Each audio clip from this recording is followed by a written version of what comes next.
बहुत सारे बच्चों में जो हैं वो इश्यूज़ आना शुरू हो गए हैं, कंजेनिटल भी हैं। अगर कोई बच्चा किसी प्रॉब्लम के साथ पैदा हुआ है तो हम उसको छुपाते हैं। मैम, आपने लेट मैरिजेस के हवाले से बात की, क्या ये अफेक्ट करता है बच्चों की हेल्थ पे? एक डाउन सिंड्रोम जो है वो तो ड्यूरिंग प्रेगनेंसी भी पता चल जाता है। अभी भी ऑटिज़म को डायग्नोज नहीं किया, कर ही नहीं पा रहे हैं लोग। ये 3-4 बीमारियां ऐसी हैं जो हमें नॉर्मली बहुत ज़्यादा देखने को मिलती हैं। इसमें एक बहुत अहम किरदार जो है वो सिर्फ पेरेंट्स का और उनकी फैमिलीज़ का है। तब्दील नहीं कर सकते, 100% कभी भी नहीं कर सकते, लेकिन ये है कि कम से कम वो बच्चा अपने काम के काबिल तो हो। अस्सलाम वालेकुम नाजरीन, मैं हूं इफ्तिखार खान और आप देख रहे हैं QAS हेल्थ। नाजरीन, आज जो हमारे साथ गेस्ट मौजूद हैं उनका नाम डॉक्टर अबीरा बाबर हैं। डॉक्टर अबीरा बाबर से हम आज जानने की कोशिश करेंगे जो छोटे बच्चों में सिंड्रोम्स पाए जाते हैं, उनका इलाज, उनके सिम्टम्स क्या क्या हैं। आइए मिलते हैं डॉक्टर अबीरा बाबर से और जानते हैं इनका एक्सपर्ट ओपिनियन। अस्सलाम वालेकुम डॉक्टर अबीरा बाबर, कैसी हैं आप? वालेकुम अस्सलाम, मैं ठीक हूँ। मेरा पहला सवाल है कि आप बच्चों की रिहेबिलिटेशन स्पेशलिस्ट बनी हैं, तो आपका क्या मकसद था इससे पीछे? अच्छा, सबसे पहले तो मैं आपको बता दूं कि जब मैंने इस फील्ड को चुना तब पाकिस्तान में इसका कोई उससे पहले इस फील्ड के स्पेशलिस्ट नहीं थे। तो जब मैंने इस फील्ड को चुना तो मुझे उस वक्त ये इस बात का बहुत अच्छे से अंदाज़ा हो गया था कि अब जो पाकिस्तान के ट्रेंड्स हैं वो बदल गए हैं।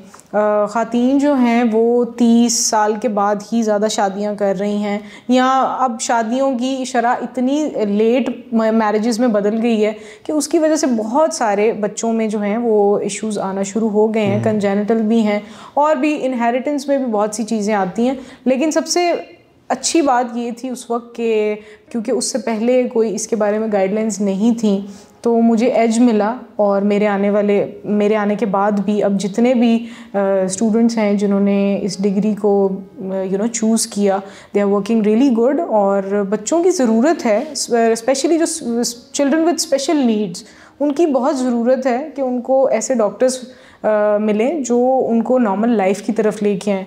वरना नॉर्मली अगर हम पहले वक्तों की बात करें तो ये एक आम मिथ थी कि अगर कोई बच्चा किसी प्रॉब्लम के साथ पैदा हुआ है तो हम उसको छुपाते हैं या उसको पागल का या कोई ऐसे उसको नाम देकर हम बिल्कुल साइडलाइन कर देते हैं। लेकिन वो भी हमारी सोसाइटी का हिस्सा हैं। उनको हम किस तरह नॉर्मल बच्चों के साथ साथ, बल्कि अक्सर तो नॉर्मल बच्चों से भी बेहतर वो बहुत अच्छी परफॉर्मेंस देते हैं। सिर्फ ज़रूरत एक गाइडलाइन की होती है। और वो कहते हैं ना कि अगर आपको सर दर्द का डॉक्टर्स मिल जाए तो आपका सर दर्द ठीक हो जाता। तो बिल्कुल बच्चों के मसलों के लिए अगर आपको प्रॉपर डॉक्टर मिल जाए तो उनके बहुत से मसाइल हल हो जाते हैं। और मेरे अपने बहुत से ऐसे पेशेंट्स रह चुके हैं जो माशाल्लाह दे आर डूइंग गुड, और जिनके पेरेंट्स सोचते थे कि शायद ये कभी भी बेड से नहीं उठ पाएंगे, वो अपनी लाइफ में बहुत अच्छा परफॉर्म कर रहे हैं। मैम, आपने लेट मैरिजेस के हवाले से बात की, क्या ये अफेक्ट करता है बच्चों की हेल्थ पे? बच्चों की हेल्थ पर इफ़ेक्ट नहीं करता, लेकिन जब आप एक नॉर्मल एक फ़िनोमेना है, कुछ बीमारियां ऐसी हैं जो कि सिर्फ लेट मैरिज जो केसेस हैं उनके ही बच्चों में होती हैं ज़्यादा। अब 100% तो देर इज़ नथिंग, लेकिन एवरेज ज़्यादा, बिल्कुल एवरेज ज़्यादा होती है। जैसे डाउन सिंड्रोम है, ये जो है 30-35 प्लस की जो ख़ातीन हैं जब वो शादी करती हैं तो उनमें ज़्यादा प्रेवलेंस होती है कि उनका कोई एक बेबी ऐसा हो सकता है। उसके अलावा भी बहुत सारी वजूहात हैं। कज़न मैरिजेस एक बहुत ही कह लें कि वाइटल रोल प्ले करती है बच्चों की प्रॉब्लम्स में। अब हम इन चीज़ों को ज़ाहिरी बात है पूरी तरह ख़त्म तो नहीं कर सकते इस मुल्क से, तो जब तक दुनिया है ये सब मसाइल साथ साथ चलेंगे, लेकिन हमें उनका हल ढूंढना ज़्यादा बेहतर लगता है। मैम, हल तो तब ढूंढेंगे जब मसले का पता लगेगा। हाँ, बिल्कुल ऐसे ही है। तो क्या सिम्टम्स ऐसे हैं जिससे हम पता लगा सकें कि यार इस बच्चे में कुछ ना कुछ मसला है? अच्छा, कुछ ऐसी बीमारियां हैं जैसे ऑटिज़म है और सेरेब्रल पाल्सी है, डाउन सिंड्रोम है। उनके बारे में मैं आपको थोड़ा सा बता देती हूँ। जैसे जो सेरेब्रल पाल्सी है वो पैदाइश के टाइम पे डायग्नोज हो जाती है नॉर्मली, अगर बच्चा रोया नहीं है या कोई उसके साइंस एंड सिम्टम्स ऐसे हैं, उसका एपगार्ड स्कोर कैसा है, कुछ बीमारियां वहीं पर डायग्नोस हो जाती हैं। बट अगर उस टाइम ना भी हो पाएँ तो later on by the age of 4 years आपको पता चल जाता है बच्चे की क्रैकिंग वॉइस से, बच्चा रोना बंद नहीं करता, बच्चे से कोई भी मूवमेंट नहीं होती, 3 महीने में नेक होल्डिंग नहीं करता, सिटिंग नहीं लेता। 3 महीने के बच्चे को मैं कोई वो हार्ड एंड फास्ट रूल नहीं है, अभी टाइम इज़ चेंजिंग। लेकिन आपकी अगर फिजिकल कंडीशन की बात की जाए तो फिर उससे रिलेटेड जो है वो सेरेब्रल पाल्सी हो सकती है, डाउन्स हो सकता है।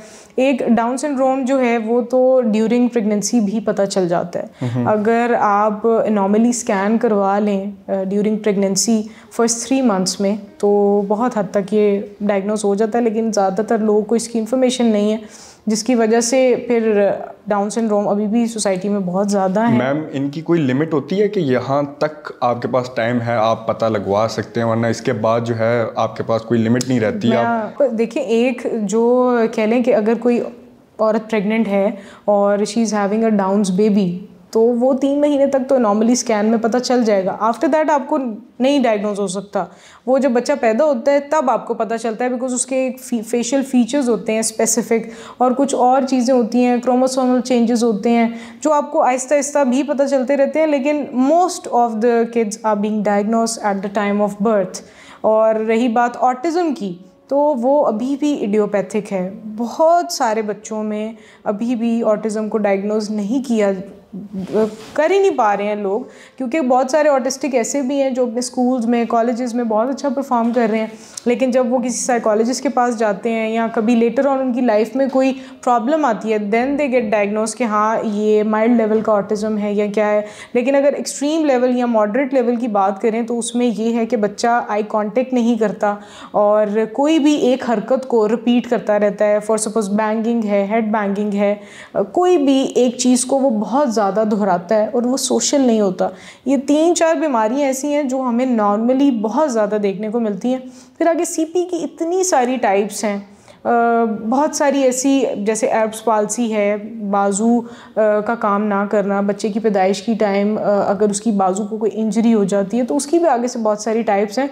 सो डेफिनेटली ये ऐसी चीज़ें हैं जो माँ को तो सबसे पहले पता चल जाती हैं, लेकिन अलमिया ये है कि हम उसको छुपाते हैं, हम उसको एड्रेस नहीं करवाना चाहते किसी भी डॉक्टर से।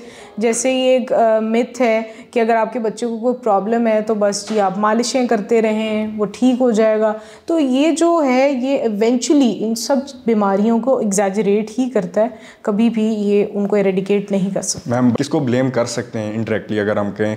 ये पेरेंट्स का काम होगा जो उनकी ये जो सिंड्रोम्स है वो आइडेंटिफाई नहीं कर पाए, या ये डॉक्टर्स का काम था जो उनकी पैदाइश पे ये पता ना लगा पाए कि उनमें मसला क्या था? इसमें एक बहुत अहम किरदार जो है वो सिर्फ पेरेंट्स का और उनकी फैमिलीज़ का है जो उनके इर्द गिर्द हैं। उसकी वजह ये है कि मेरे पास खुद इतने सारे पेशेंट्स आज तक आए हैं और उनको अपने बच्चे की पैदाइश के फ़ौरन बाद पता चल जाता है कि इसकी बॉडी में कोई इशू है, ये अपना हाथ पाँव नहीं हिला रहा, या ये दूध नहीं पी रहा उस तरह से, ये अपने हाथ पाँव मारता नहीं है उस तरह से जिस तरह आम बच्चे करते हैं।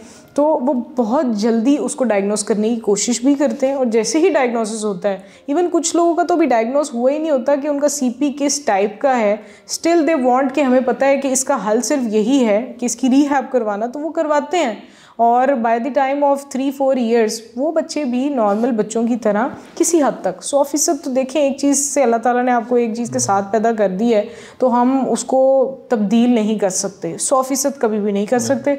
लेकिन ये है कि कम से कम वो बच्चा अपने काम के काबिल तो हो, पढ़ने लिखने के तो काबिल हो, क्योंकि हर चीज़ के स्टेजेस होते हैं। कुछ सीपी चाइल्ड ऐसे भी हैं जिनको मैं आज से शायद 5-6 साल पहले जिनको मैंने देखा है और माशाल्लाह अब वो ग्रेजुएशन भी कर चुके हैं। तो ये ऐसी चीज़ें हैं कि हमें एम्पावर करना चाहिए हर इंसान को, चाहे वो नॉर्मल बच्चा है या वो स्पेशल चिल्ड्रन है। Definitely they all are part of society और हम इनको छुपा कर कहीं नहीं जा सकते। मैम, आप सीपी के हवाले से बहुत जिक्र कर रही हैं, ये तो मेरे ख्याल से पहला सवाल होना चाहिए था लेकिन मैं आप कह रहा हूँ कि सीपी के हवाले से हमें कुछ बताएं, ये क्या चीज़ होती है? सीपी मैंने जैसे आपको पहले भी बताया, सेरेब्रल पाल्सी का नाम है। इसमें होता ऐसे है कि बच्चे के पैदाइश के वक्त उसके दिमाग के जो सेल्स हैं उनको प्रॉपर ऑक्सीजन नहीं मिल पाती है।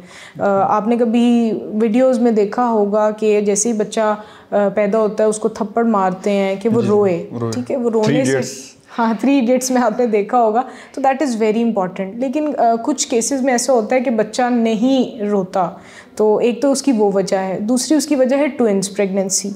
जब ट्विंस होते हैं उसमें बहुत ज़्यादा चांसेस होते हैं। फिर उसमें ये भी है कि अगर आपकी फैमिली में ऑलरेडी कोई CP चाइल्ड है, so there is definitely so much more chances कि आपकी फैमिली में एक और CP भी आए। जेनेटिकली भी? जी बिल्कुल, इसके बहुत सारे कॉजेज़ हैं।